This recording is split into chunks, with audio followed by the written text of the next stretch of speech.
Okay, so we are good to go. So welcome everyone. Lovely to see so many of you from all around the world, it looks like, online today. And just so you know, we will be recording this session. And I have done 2 of these sessions this week. There was one yesterday morning. So if you are listening to the recording, this might sound a little different, but the content will be the same. So my name is Satu, and I am based here at the 50 Degrees North offices in Norway. I am originally from Finland though, but I've been living here now for about 10 years. And big part of my job is traveling around our region, meeting our partners, checking out what is new and what's happening, and then of course testing the service for the quality control purposes. And today I am very excited to take you on a journey around Iceland. And we are going to have especially the kind of secluded and private experiences in mind. And post-pandemic, when we think of the kind of destinations that fit maybe the perceptions that people will have on what is safe and what they feel comfortable with, I think our destinations, not only Iceland, but all of the Nordics will fit those well. And just one moment, I have to quickly check because now it looks like the recording might have not started. Just one moment. No, sorry, it has started. So we get back you again. Sorry about the technical troubles now in the beginning, but we are almost there. One moment.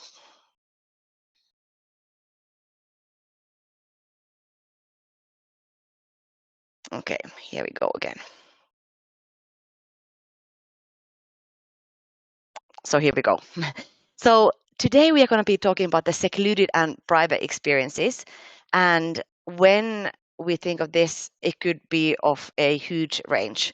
So it could, of course, be very exclusive. So the top quality holidays with private experiences, or it could be something very independent, self-drives with beautiful stops and lovely boutique hotels along the way. And my plan today is, and goal at least, is to address those both. And just talking about the kind of safe destinations and what people might feel comfortable with. Of course, in our region, there's not a whole lot of people living here. So there is a lot of space to explore. And of course, there's a lot of natural beauty, and the pandemic has generally been dealt with very well. So we will see what the world will look like after travel resumes again. But I assume many of you are familiar with us already, since we have been promoting this webinar mainly in our mailing list and our agent Facebook page. But very quickly, so we are a boutique Nordic specialist tour operator. And that means that besides Iceland, our main destinations are Finland, Sweden, Denmark, Norway, and then including also Greenland and Faroe Islands. And we also serve Russia, Baltic states, and the high Arctic. And we have 3 offices. We have one in North America, we have one in Melbourne, and then we have the Norway offices. And since we are so close to our local partners, we do talk to them, well, not to everyone, but we do talk to some of them daily, and we visit them very frequently as well, which means that we have very, very good working relationships and knowledge of the area. I do not know how much Iceland knowledge all of you have, and I'm sure there's a massive variance in that as well. And today we have somewhat limited time. My goal was to do this in 30 minutes, but now I've capped myself at 45 minutes, just so you know. So we are going to really quickly today go around all of Iceland. And I want to show you some of the highlights, whether it's nature, hotels, or experiences, and also talk about some of the new things that are coming. And on this slide, there are some of the facts and figures of Iceland. So you have these if you need to go back to them at a later stage. And by the way, if you have any questions today, you can see like a questions and answers box on the left-hand side of your screen. So just type in your questions. Unfortunately, I will not be able to see them until after the webinar. So what I will do is I will keep the webinar up for a little longer, and I will just answer all the questions that have come in there. And of course, if you have any questions at a later stage, just get in touch with our teams. I feel in these times we cannot not address COVID, and Iceland in general has handled the crisis well. And life in Iceland at the moment for the locals is kind of back to normal. Schools are open, people are back at work, kindergartens are open, restaurants are open, but of course there are some restrictions on keeping safety distances, on gatherings, restaurant opening times as well. And throughout the pandemic, the borders have actually stayed open for EU and Schengen area residents. And Iceland also continues to implement the travel restrictions imposed for all of the Schengen area. So that what that actually means is that if you have clients who are residents in Australia, Canada, or New Zealand, they could actually travel to Iceland at the moment. But of course, they may face restrictions when they go back home, if they even find flights to get there. Also coming to Iceland from the Schengen area or any of these countries that Schengen area lets in, you cannot just come in and stay.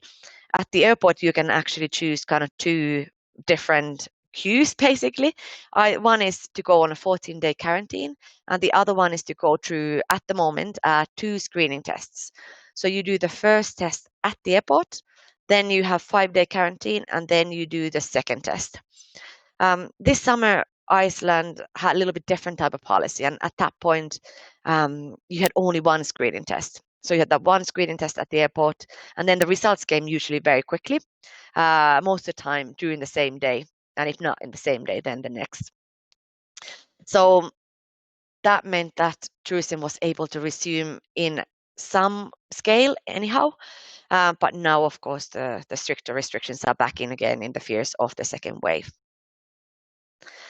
Iceland is really a fascinating country, both for the nature, but I would say also for the people.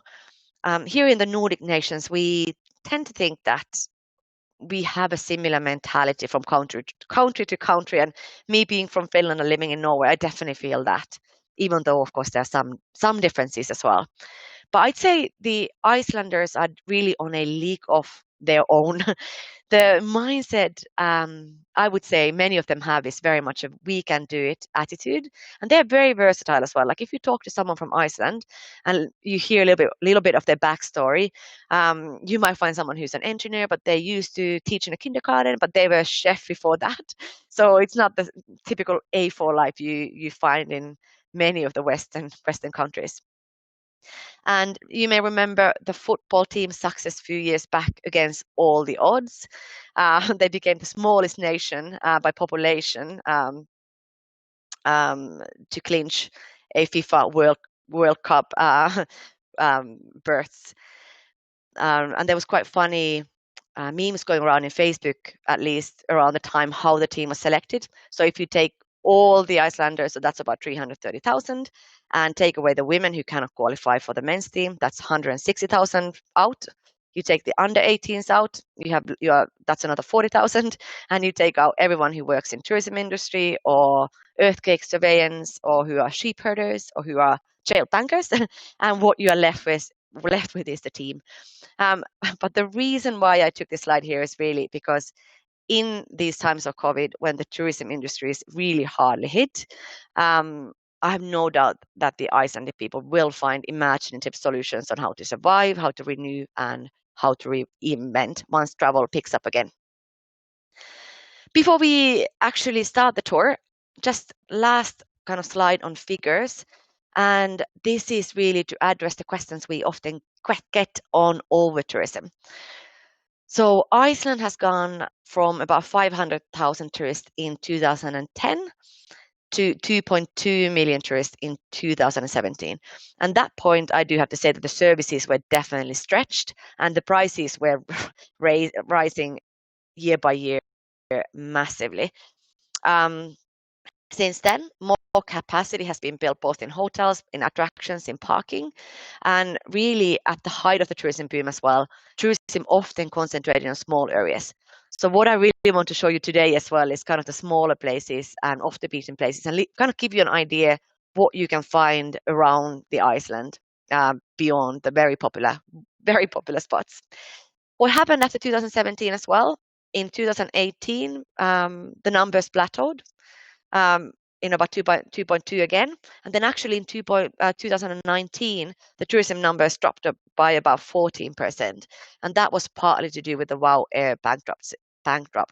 bankruptcy. And then, of course, came 2020, and then you know what happened then. But how will Iceland look after the travel resumes? Nobody knows.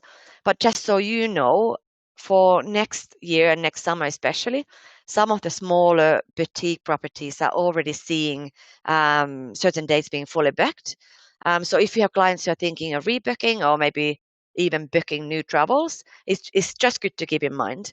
Of course, these times, this is not the time to do the hard push and hard sell, but just something to keep in the back of your mind.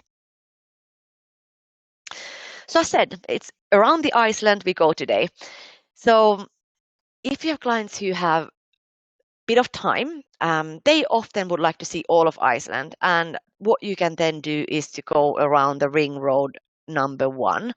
You see the red scribbles there in the middle of the screen. That's the route that a lot of people take. So they take a bit of a shortcut and leave out Westfjords, which is that northwest corner, and Snæfellsnes, which is the finger pointing to the west. And just doing that kind of shorter circuit, I would say about 10 to 12 days would be ideal, minimum.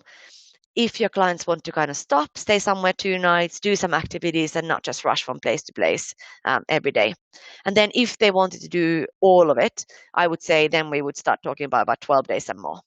Of course, physically, you can do this really quickly. You could do this in 4 days, 5 days, but then you're really just driving and rushing.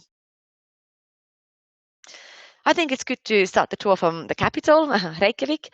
And it's a small, I was about to say city, but I think for many of you, it's a town. It's a small capital with only 120,000 people living in the town and about 215,000 in the greater area. And it's a kind of a size that's very easy to walk around. And in Reykjavik, we have our own guides. And most of the clients whose travels we design either will do a guided tour on the arrival day or they will have a meet and greet service. If they opt for the meet and greet service, that means that our guide will meet them at their hotel over a cup of tea or coffee or some refreshments and go through their itinerary, answer any questions, of course, give them tips on restaurants and what to do if they have some free time in Reykjavik, for example. And they really just make sure that the holiday starts on a good foot and the clients feel like they are well taken care of. When it comes to hotels, I'm going to talk about this hotel in the picture in a moment. But it's good to remember there are not really any 5-star hotels in Reykjavik city. But there's a good selection of 4-star hotels. And of those, we do tend to prefer the smaller boutique hotels.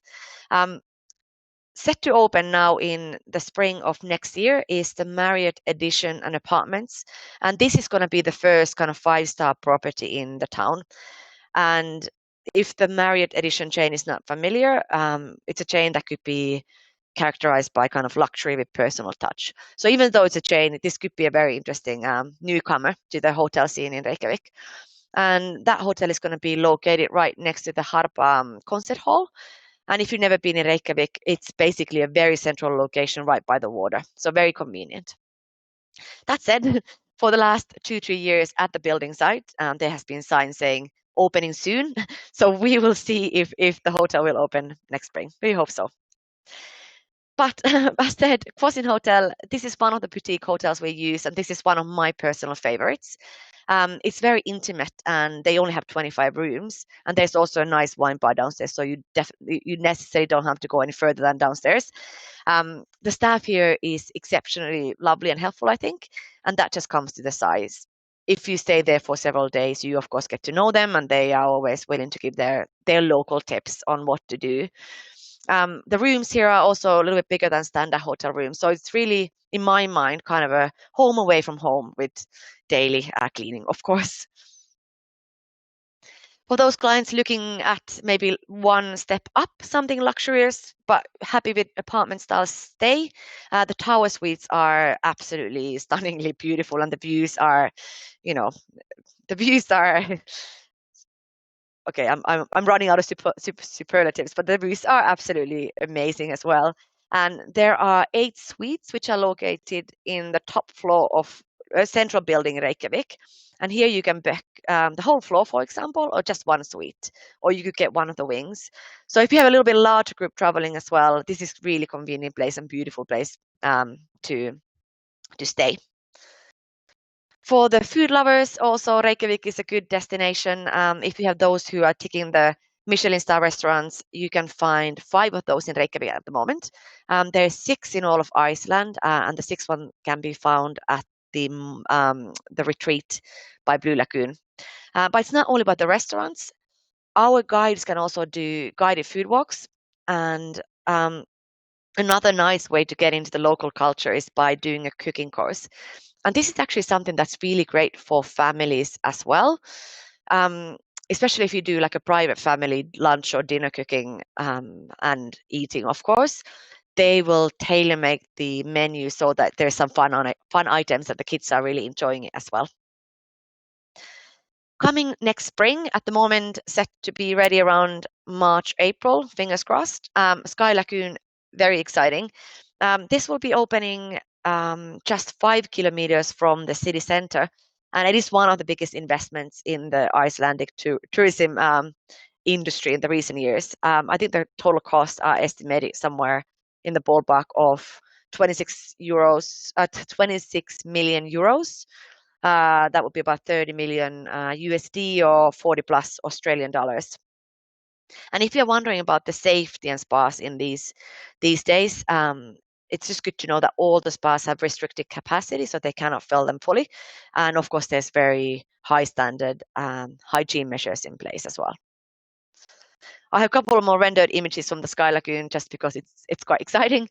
Some of the designers behind the project also designed the Harry Potter studio tour in London, and some of the logos are saying that this is kind of set to be the spa theme park of Reykjavik and of Iceland, whatever that may mean.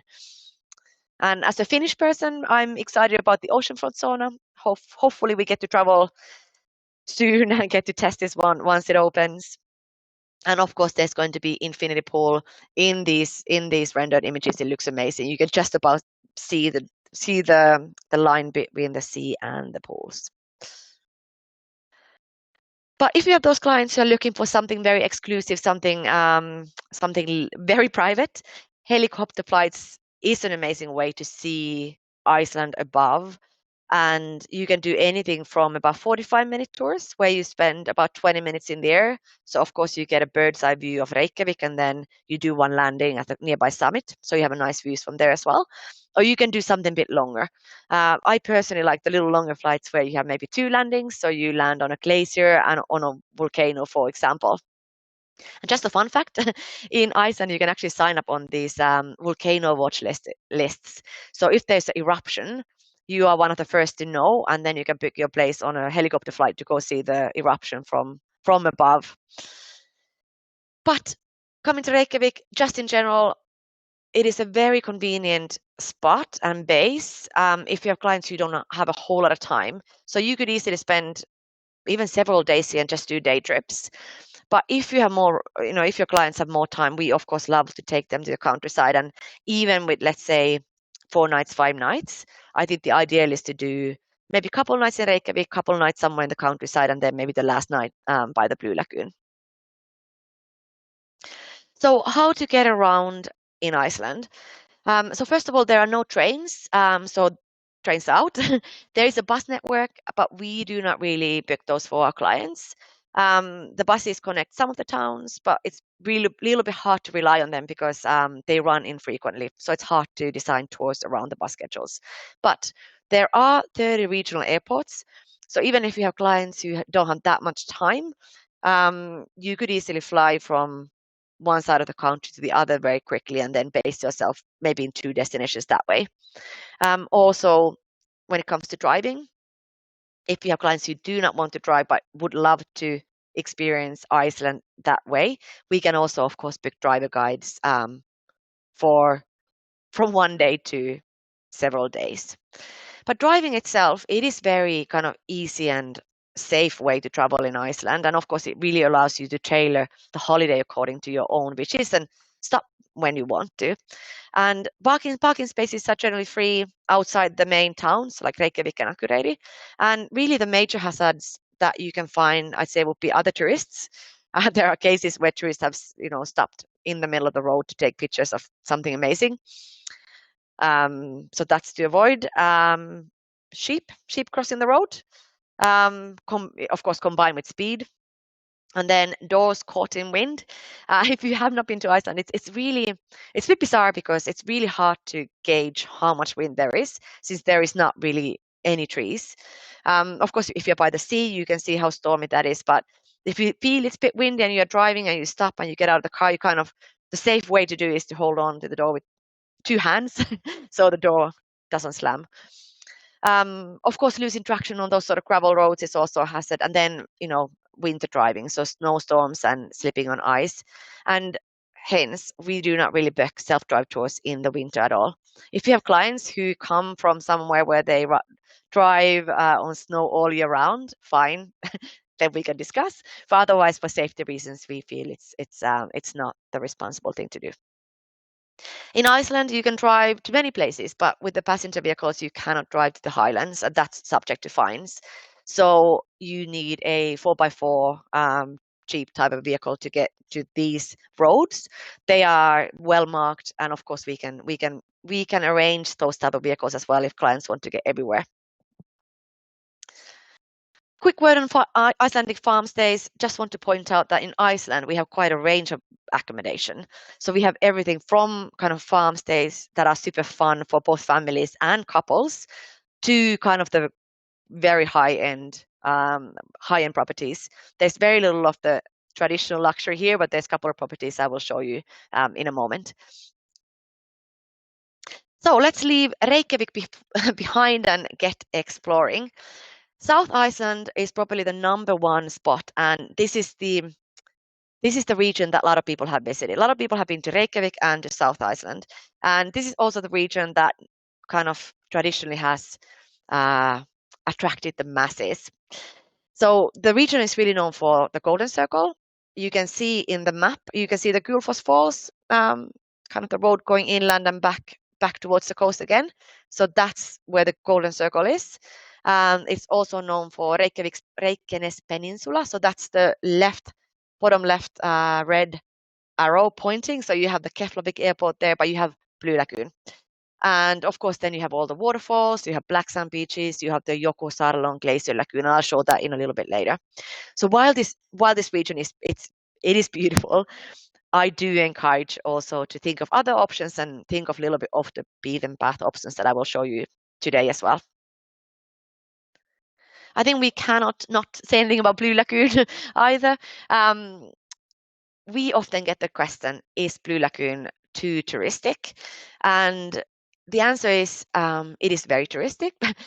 You can have over 600 people bathing at the same time. And this is without, when there's no restrictions in place. But that said, personally, I love it.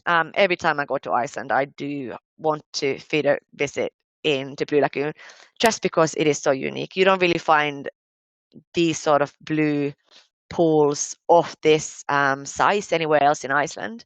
And like one of my best experiences here was one winter. I think this was last year when I arrived to Iceland early in a winter morning. It was either January or February. So I was in on one of the early flights.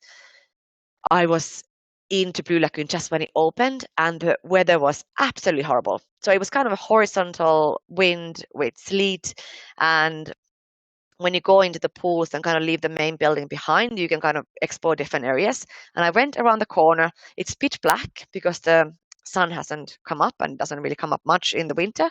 And you could just about see these black lava fields around you. You have the pool lit up on the sides, and then you had this horizontal wind. So I definitely kind of felt that I am in Iceland, and it was kind of amazing and almost a little bit scary at the same time. So Blue Lagoon as well, it can be that sort of bit more private experience depending of the time of the year and of course the time of the day as well. But, as touristic as it is, I do recommend a visit here. Besides Blue Lagoon, then you can fit in visits to the more smaller places or even public swimming pools. At the Blue Lagoon, we then find really the 5-star hotel of Iceland, the Retreat. This opened now a couple of years back, and while it's very pricey, the feedback we have got from the Retreat is excellent. And if you have clients who have the budget, who have the time, even 2 nights here is just perfect. They have yoga classes and hikes that are included in the price of the stay as well. So it's kind of, you can really relax and do a little bit light activity and then just enjoy the luxurious surroundings. I mentioned Golden Circle there early on, and I just want to show a couple of the sites along the Golden Circle. Stockwood Glacier is one of them, and I find it somewhat hypnotic when you sit next to it. You kind of just want to always just kind of wait for the next one, see if it's a bigger. So it's one of those spots that it gathers a lot of tourists. A lot of the tour buses stop here.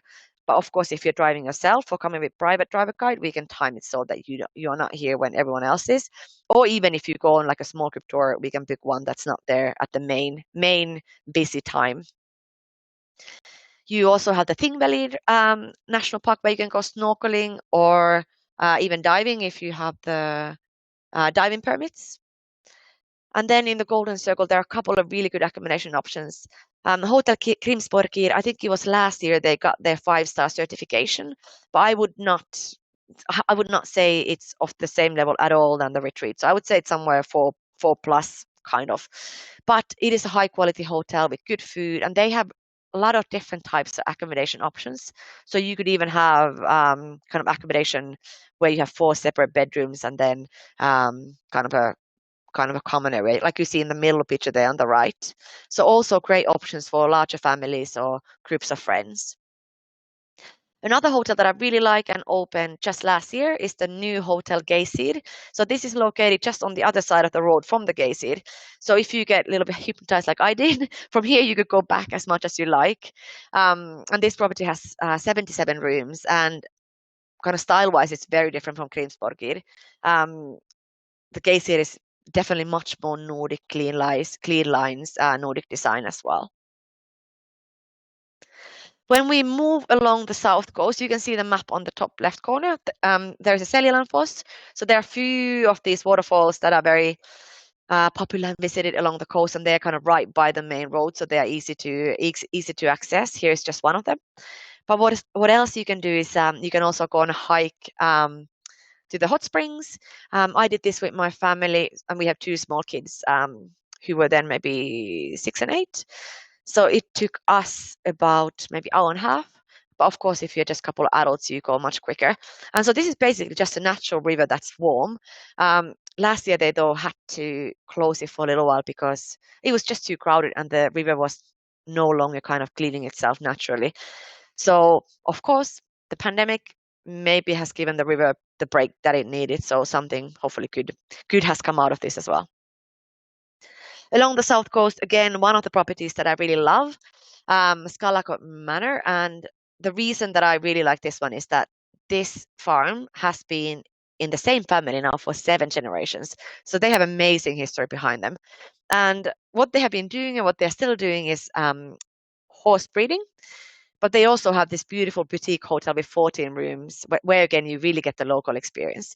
And of course, if you're into horseback riding, they can do anything from a stable visit to, several hours or even overnight tours.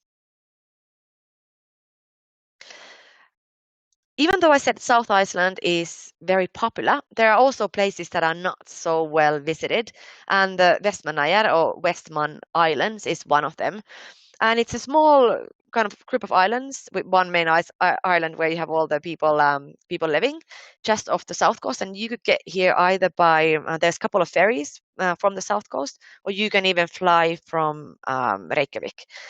And what this island is kind of known for is that 44 years ago there was a volcanic eruption here that just came by surprise, basically.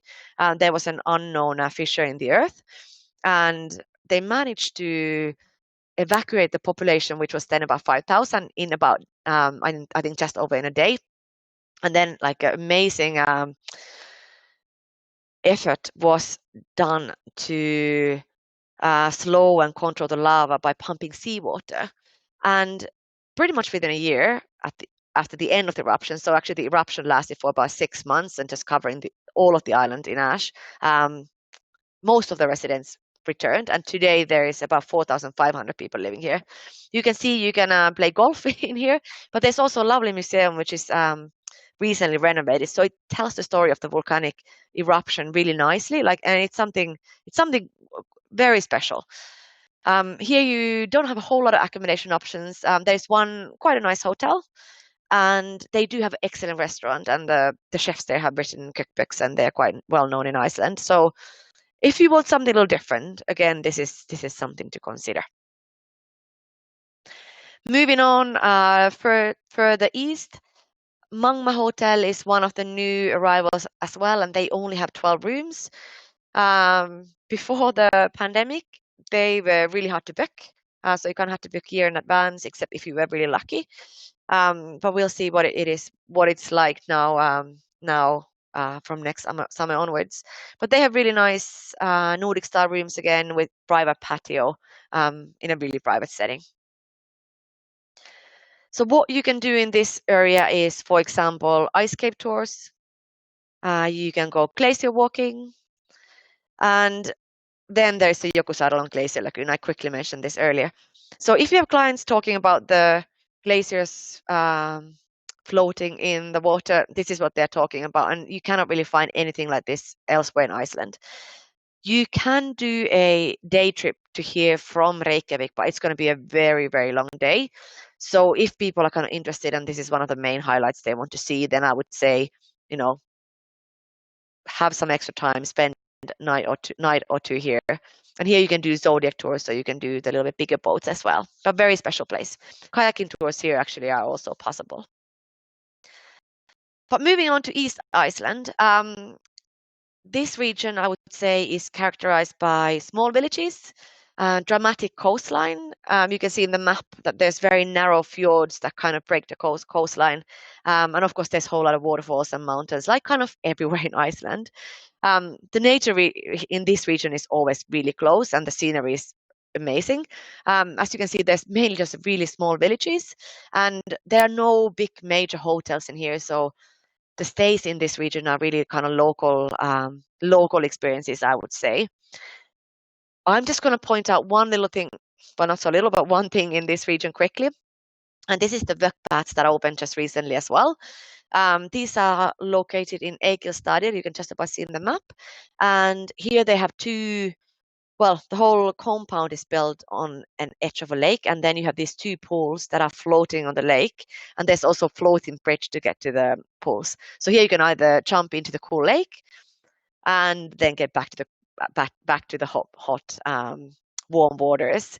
And they have a lovely herbal tea bar when you arrive, so you can get your cup and then choose what you want. Is it mint leaves or birch leaves? And then just add hot water and enjoy by the spa.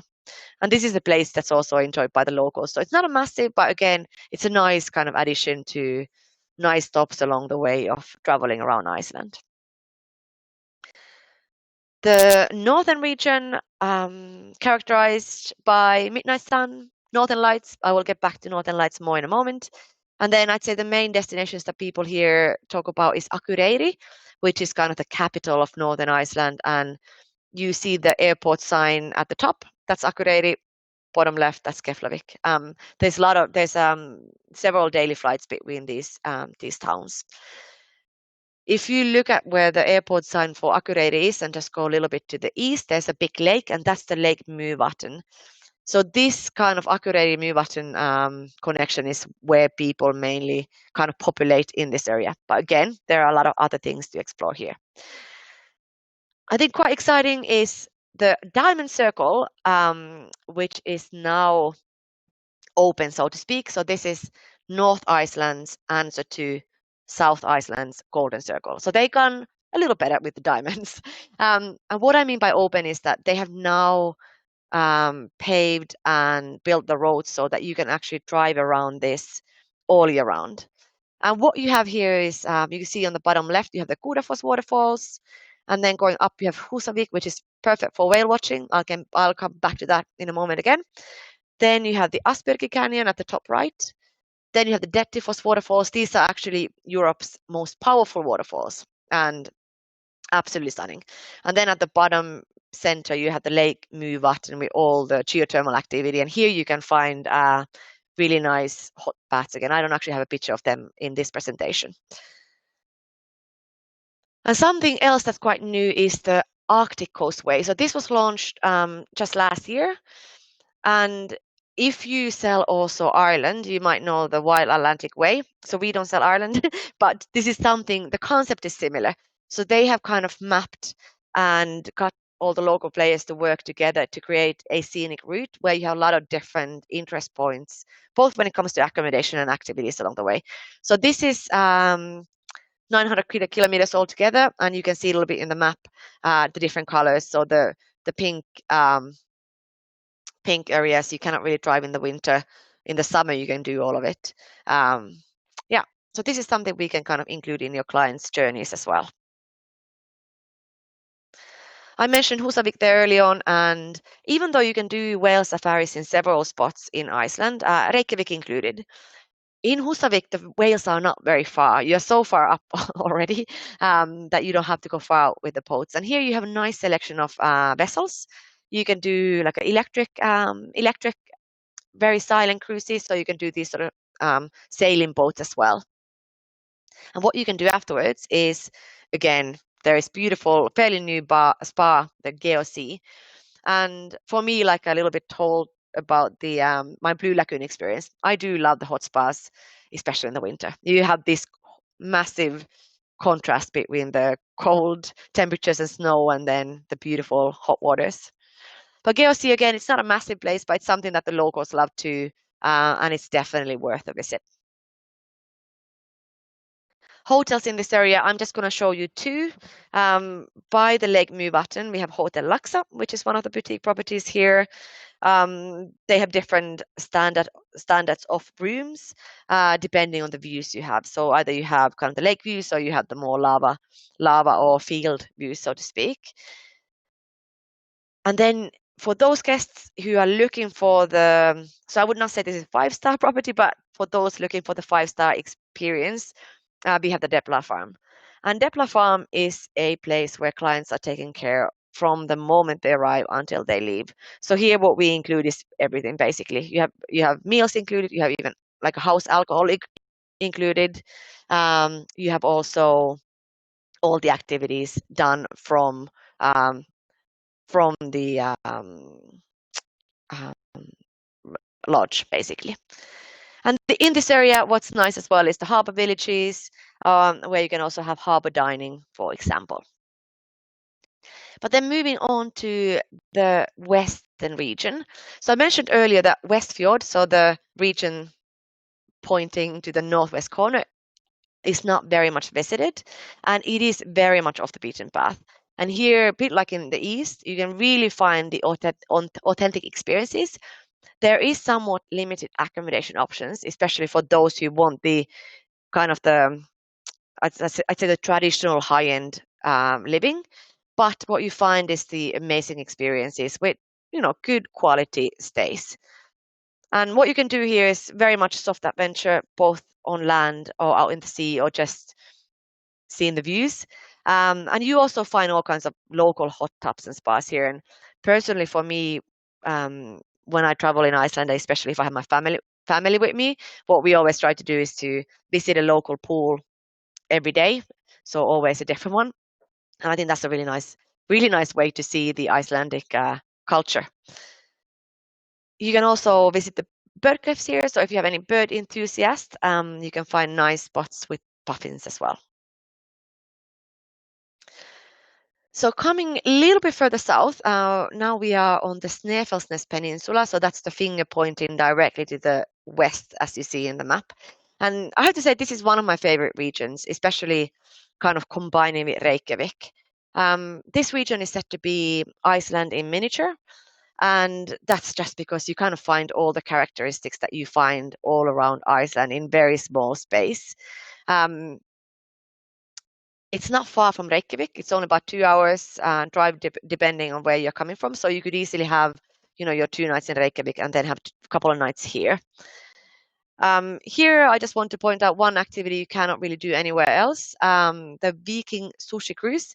You can see whales on this cruise as well, but the main focus really is actually sampling the seafood. One of the properties I wanted to show here is Hotel Budir. It is on a really beautiful rural setting, and the atmosphere in this hotel is very charming. The restaurant is actually known for its excellent food, so you do get people coming here just for the food as well. And around you can do all the glacier, hot spring, beachfront, lava field experiences you can find. Another spot I want to point out from West Iceland, which is also nice to combine with Reykjavik and maybe Snæfellsnes, is Húsafell. And here you have the Hotel Húsafell, which is the only National Geographic unique lodge of the world in Northern Europe. And again, like all of these boutique properties, they do have excellent food. They have their own hot springs. They are not very luxurious, but they are nice and they are convenient after day outside. And there's a lot to do around here, so I just want to show you a couple of things you can find here. So first of all, there is the hot springs. These are not their own, but these are the ones nearby. And Krauma baths opened, maybe it was about 3 years ago. You can see on the bottom right corner. Again, a kind of nice local, but kind of designed spa experience. That's definitely worth the visit. You can do really nice, easy hiking in this region, and also to the new canyon baths. These are just a couple of kilometers, just a short walk away from the Hotel Husafell. And this setting is a bit of a mix of almost being in a total natural setting, but have something also built when it comes to facilities. Also, just about 10 minutes drive from the hotel is the cave, if you want a cave experience. And actually right next to the hotel starts the shuttle for the Langajökull ice cave. And this is the man-made ice cave, if you have heard talk about that. And basically, so you can take the shuttle, which is kind of a super truck bus type of thing, from the hotel across the glacier to the entry point, and then you have about 1 hour's tour inside the cave. And it's really fascinating. You can see how the glacier has formed over the years, for example. In the west as well, you find all kinds of Icelandic horse riding, but this you can of course find kind of elsewhere in Iceland as well. So just depending on where your clients are going and what else they want to see, we will fit horseback riding into their experience if that's what they're looking for. Northern Lights, I mentioned. So Iceland is located just below the Arctic Circle, but still it's in the belt of seeing Northern Lights. And to be honest, you can see the Northern Lights anywhere in Iceland. Once I was coming out of a restaurant in Reykjavik in the evening, and even though I was in the middle of all the lights, the town lights, there was amazing Northern Lights show on the sky. But that said, usually you are better off being in places that have less light pollution. So anywhere in the country, any of these boutique properties that I've shown are usually quite ideal because, well, of course you want to go on those Northern Light hunts, but at the same time, sometimes you could just walk outside the front door and have the Northern Lights above you. And the Northern Light season lasts roughly from September to end of March. And what you need really is of course, a lot of the solar activity, but you also need good weather. And since we are in the mid-Atlantic, the weather is, of course, not stable, so to speak. So it's always, if your clients who really have their mindset on wanting to experience the Northern Lights, it's good to have, I would say, at least 4-5 nights in Iceland to have better chances of seeing the Northern Lights.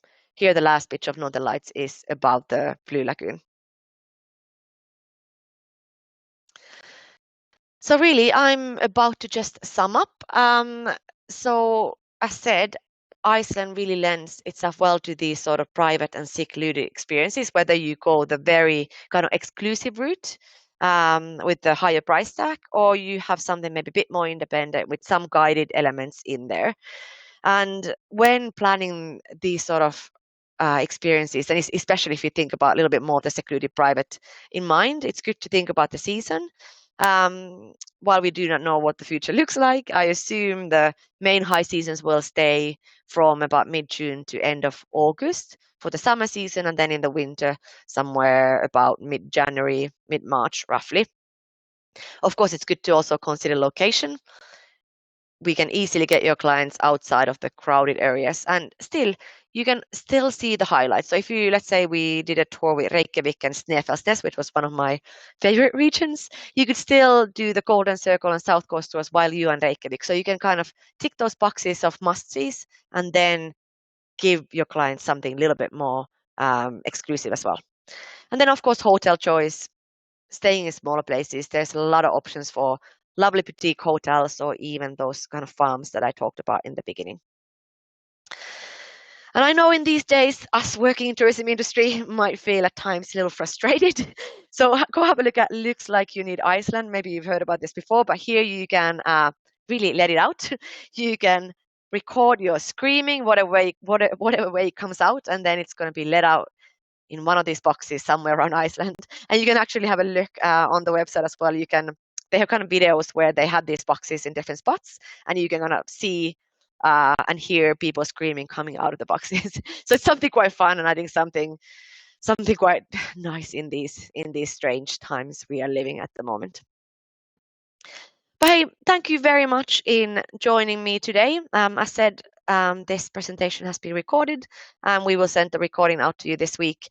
And if you have any questions at all, I will stop the presentation in just a few moments, and I will have a look at the questions you have there, and I will answer those now. But anytime, just contact us, either info@50 Degrees North or nordic@50degreesnorth.com as well. So again, thank you very much and have a nice week onwards, and let's hope we can all work together soon again. Okay, bye.